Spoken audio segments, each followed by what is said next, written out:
呢個係一個1週年感想，亦都係徵求意見啊！上年咧4月16號係我哋會80嘅首播日，好多謝好感激你哋咧陪伴住我哋。回想一下呢年原來咧經歷咗好多嘢。YouTube 訂閱咧差唔多20萬啦 ，YouTube 嘅觀看次數有超過1800萬，咁啊直播做咗157集，白板醫學同埋被討論的勇氣咧就各做咗26集。喺會讀書咧講咗49本書，仲搞咗4次嘅實體會面，同幾百位嘅白友真人見面。最近仲開始咗新計劃會上學，率先登場嘅咧就係周醫生同埋神姐。我哋搞會80嘅初衷就係想同大家一齊每日咁增長一丁點，哪怕只係一丁點，到咗80不枉此生，因為人生之前差唔多過咗一半。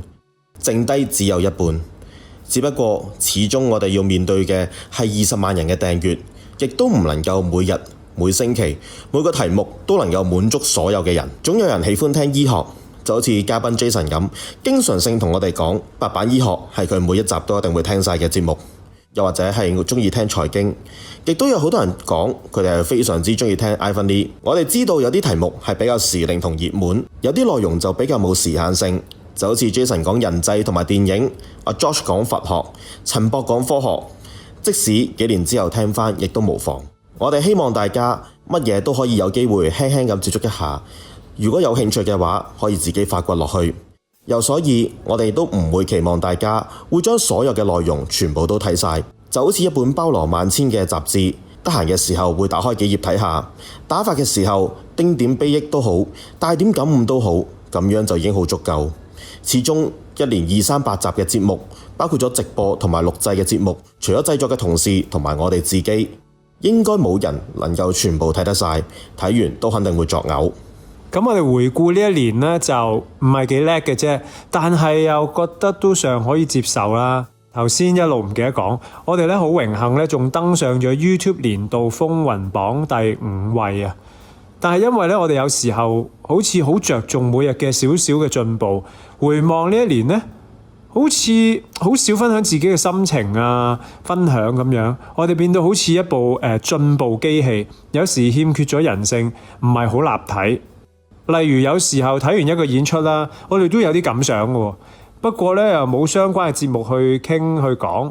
最近大前輩阿 YT 啊，佢做咗一個如果你嚟嘅約會啦。我哋3個咧咁啱都有睇，睇完之後咧就冇時間又冇空間去分享，我哋就諗啦，使唔使推出一個比較着重分享感受、分享心情嘅節目呢？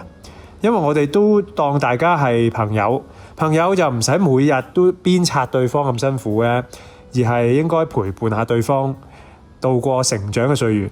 有時候我哋只不過想去完個旅行，分享下見聞或者沿途嘅趣事啫。但係咧又冇呢啲嘅節目，唔知你哋想唔想聽呢？咁我哋咧喺會04嘅時候講過，想白友們或者觀眾們啦，都想同我哋一齊更加有人性、更加立體，所以想收集一下大家有冇咩心事、疑惑、人生交叉點、理財嘅難題、關係嘅問題等等等等，可以咧俾個 PM 我哋 send 個信息俾我哋，或者電郵都得，我哋可以增添一個節目，一個環節去專門回信俾你，希望大家咧可以保持聯繫。另外，我哋亦都最近開始一個新嘅嘗試，就係做咗一集嘅會讀股。第一集就講咗影響心理學、行為學同埋經濟學好深遠嘅 Daniel Kahneman。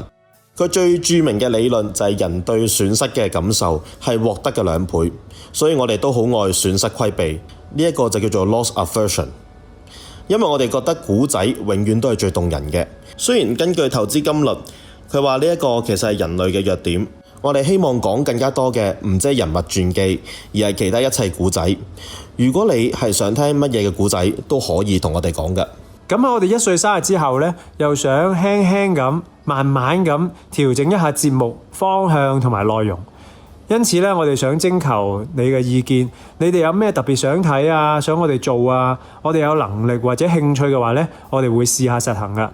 不過借用草蜢蔡一智喺被討論的勇氣受訪嘅時候一句，網民興乜嘢我就做乜嘢，咁咪佢先係 creative。所以最後做咩唔做咩，我哋係會做翻自己嘅專業判斷嘅。